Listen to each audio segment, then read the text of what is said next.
Hey guys, this is a tips and tricks video where I will explain 5 advanced movement tricks to add to your arsenal. For each trick I will show how to do it and when to use it in game. These techniques include a way to skip the wall climb animation while still keeping momentum, wall running in Apex, and a newly discovered mechanic that allows you to accelerate from a stop instantly. All of the movement in this video will be possible on all platforms, so don't worry console players. I will also link full tutorials in the description, so if you still don't understand how to do something after my explanation, you can watch someone else explain it. The first movement tech on this video is Apex Legends' version of a wall run. This is not the Octane jump pad version of wall running, which has been getting popular lately, but rather the version you may have seen on the Gaming Merchants channel recently or Apex Rollout subreddit. It looks like this. You start by running up to it and jumping like you would if you were doing a wall bounce. When you hit the wall, instead of jumping away, press your left or right movement input and nothing else. So on keyboard and mouse, press A to go left and D to go right, and on console, move your left stick in the direction you want to climb. At the end of the climb, you should feel your character starting to go down. That means that is the furthest you can go, and if you jump, you end in a wall bounce. If you are struggling to learn it, make sure that you hit the wall with your crosshair in the very middle. Something else that may help you get the feel of it is executing the wall run without a slide jump. It works just walking up to the wall and jumping. Try practicing that first because it's way easier. However, the speed at which you will hit the wall will be way less, so your distance will be less. But start with this so you can get the feel of it. Wall running has such potential in actual games because of the wall bounce at the end. It throws an enemy player off if they see you climb a wall, which baits them into pushing you, and then you go flying over their head. It's also useful when climbing objects like buildings. The second technique in this video is a super helpful way to skip the wall climbing animation. By now, most people know the wall bounce trick to get over walls and ledges faster. The only problem with this is it's slow and you lose all of your momentum.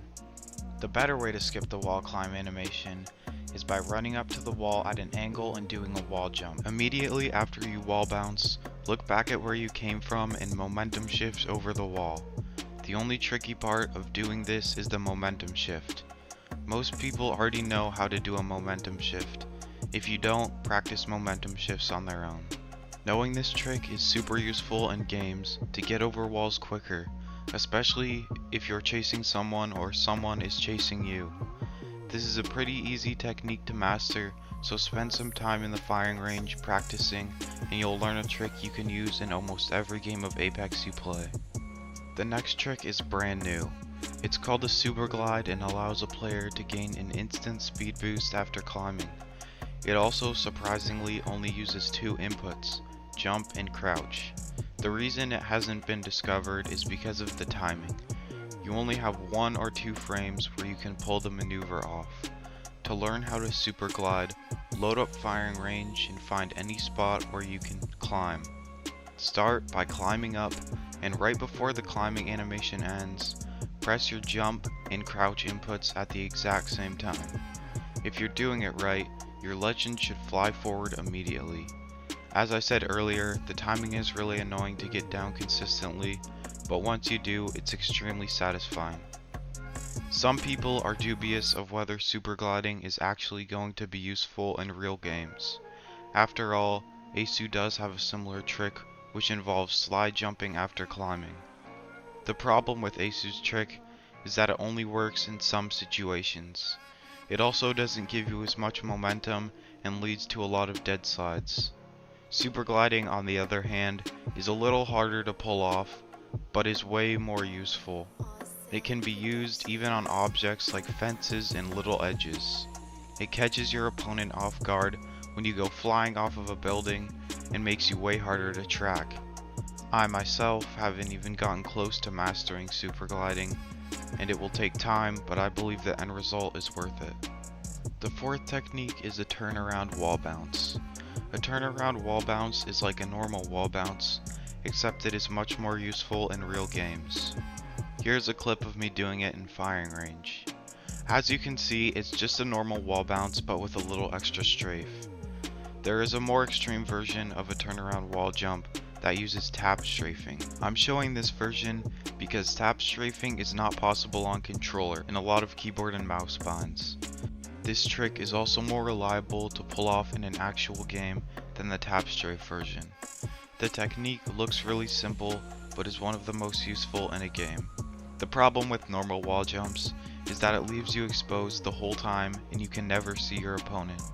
Compared to the strafing version, it may not look like much, but it is super useful.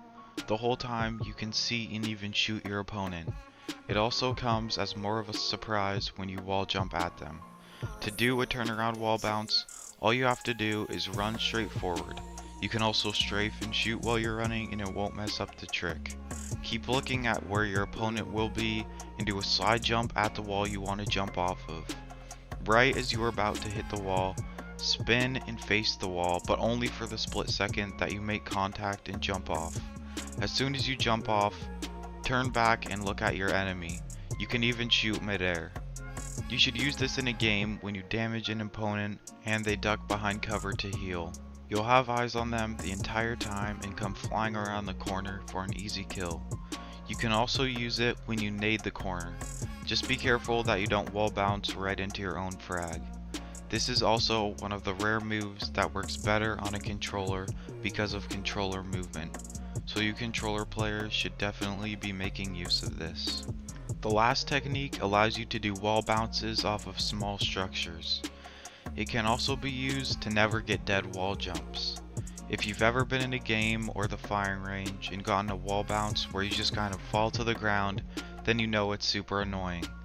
You get these dead wall bounces on surfaces that aren't perfectly flat or have a small surface area. To always get a clean wall bounce, all you have to do is press your movement input that takes you the way you want to go. For example, if your wall bounce is taking you to the right, press D if you're on keyboard, and if you're on controller, move your stick to the right. This trick is not advanced in terms of how you do it, but more what you can do with it. You should be using this technique every time you do a wall bounce that is not on a perfectly flat surface in every small spot. This opens up way more spots to do wall bounces off of, like supply crates and railings. I also feel more confident doing creative wall jumps in games because I know I won't end up falling to the ground. That was 5 advanced tips and tricks to help you get better movement in Apex Legends. I encourage you to go into the firing range and practice at least one of the techniques I showed. For more tips and tricks, guides, and videos like this, subscribe to the channel. Please like the video so more people can see it, and comment on whether you knew how to do any of the techniques I showed. I'm curious of the overall movement skill in Apex Legends because it seems like people have been taking more notice to movement lately. Thank you for watching.